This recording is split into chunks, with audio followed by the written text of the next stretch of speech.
श्रीराम समर्थ. पूज्य केवी तथा बाबा बेलसरे संकलित श्री महाराजांचे विचार सौंदर्य या पुस्तकातील विचार वाक्यांचा अल्पसा अर्थविस्तार सुनील जोशी पुणे यांनी केलेला आहे, तो आपण पाहूयात. आपलेपणा ठेवला की प्रेम निर्माण होते. प्रापंचिकाला आपलेपणा आणि त्यातून निर्माण होणारे प्रेम याविषयी अनुभव असतो, परंतु तो आपलेपणा भगवंताविषयी गुरुविषयी वाटायला हवा. आपलेपणा कसा शब्दातीत असतो याचा पूज्य बाबा बेलसरे यांनी एक प्रसंग सांगितला आहे. एकदा बाबांना भेटायला एक नवविवाहित जोडपे आले होते. तेव्हा एकमेकांची पसंती कशी झाली असा प्रश्न बाबांनी विचारला. तेव्हा नववधू म्हणाली, यांना पाहिलं आणि हे मला एकदम आपले वाटायला लागले आणि लग्न ठरलं. असे प्रसंग आपण सारेच जाणतो. आपण आध्यात्मिक संदर्भात श्री महाराजांच्या वाक्याचा अर्थविस्तार पाहण्याचा प्रयत्न करू. भाऊसाहेब केतकर व त्यांच्या पत्नी हे जेव्हा गदगला श्री महाराजांना भेटले तेव्हा त्यांना श्री महाराज एकदम आपले वाटले.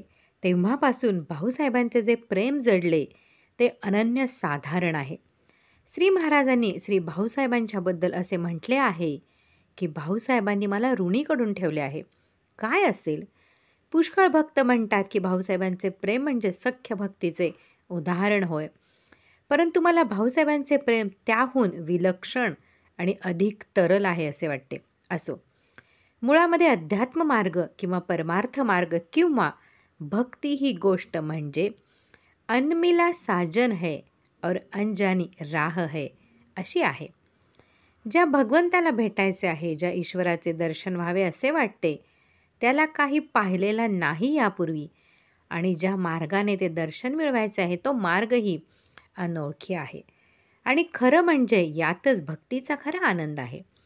कारण ज्याचे रूप गुण महात्म्य माहिती आहेत त्यावर तर कुणीही प्रेम करेल. ज्याच्याविषयी काहीही माहिती नाही त्याच्याबद्दल एकदम आपलेपणा वाटणे हे विशेष आहे. अशा परिस्थितीत निदान त्याच्या कोणत्या तरी रूपावर, अवतारावर, गुणावर प्रेम करायला हवे. पण सूक्ष्म असलेल्या भगवंतावर प्रेम करायला सगुणातलं कोणतं तरी नातं जोडलं की आपलेपणा निर्माण होतो आणि आपलेपणातून प्रेम निर्माण होतं. या आपलेपणाबाबत श्री महाराज ठेवला असा शब्द वापरतात. म्हणजे हा आपलेपणा नेहमी आपण स्मरणात ठेवला, राखला पाहिजे. जशी आपण मूर्ती चौरंगावर ठेवतो, ते जे स्थापन करणे आहे, ठेवणे आहे, तसा सुरुवातीला प्रयत्नपूर्वक आपलेपणा गुरूंबद्दल ठेवावा लागेल, राखावा लागेल. त्याचबरोबर सद्गुरूंची व आपल्या इष्टदेवतेची पूजा, उपासना, पारायण, जप, देवदर्शन हे सारे आपलेपणाने व्हायला हवे असे श्री महाराजांचे म्हणणे. यात किनी वेदांतही आहे. कारण आत्मतत्व तर आतच आहे, ते अगदी आपल्याहूनही आपले आहे. असे असल्यामुळे भक्तीच्या दृष्टीने अपेक्षित आपलेपणा सहजच निर्माण होऊ शकतो. असे म्हटले जाते की तत्पश्चात तद्भवत तद आसीत.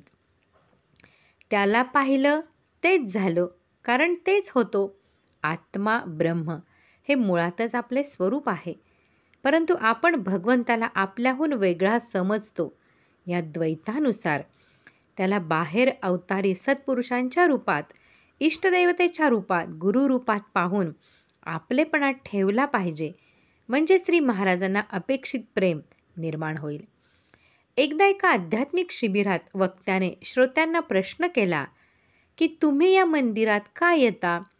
तेव्हा अनेकांनी अनेक उत्तरे दिली.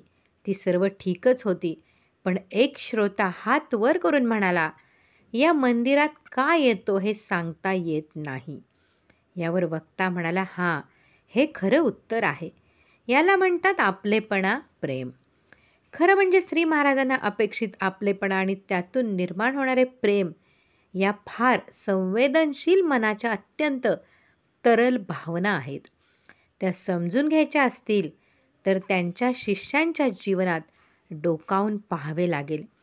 निरूपण करून सांगणे कठीण आहे. अशावेळी आपलेपणाच्या अनुभवण्यासाठी श्री महाराजांच्या पायावर डोके ठेवून शरणागत होणं हाच सरळ मार्ग आहे. म्हणून श्री महाराजांच्या चरणी आपण प्रार्थना करूया की त्यांच्या कृपेने त्यांच्याच विषयी इतका आपलेपणा निर्माण हो की त्यांच्याशिवाय दुसरे काही मनाला सुचू नये. परमपूज्य बाबा बेलसरे संकलित श्री महाराजांचे विचार सौंदर्य या पुस्तकातील विचार वाक्यांचा अल्पसहा अर्थविस्तार. सुनील जोशी, पुणे. श्रीराम जय राम जय जय राम.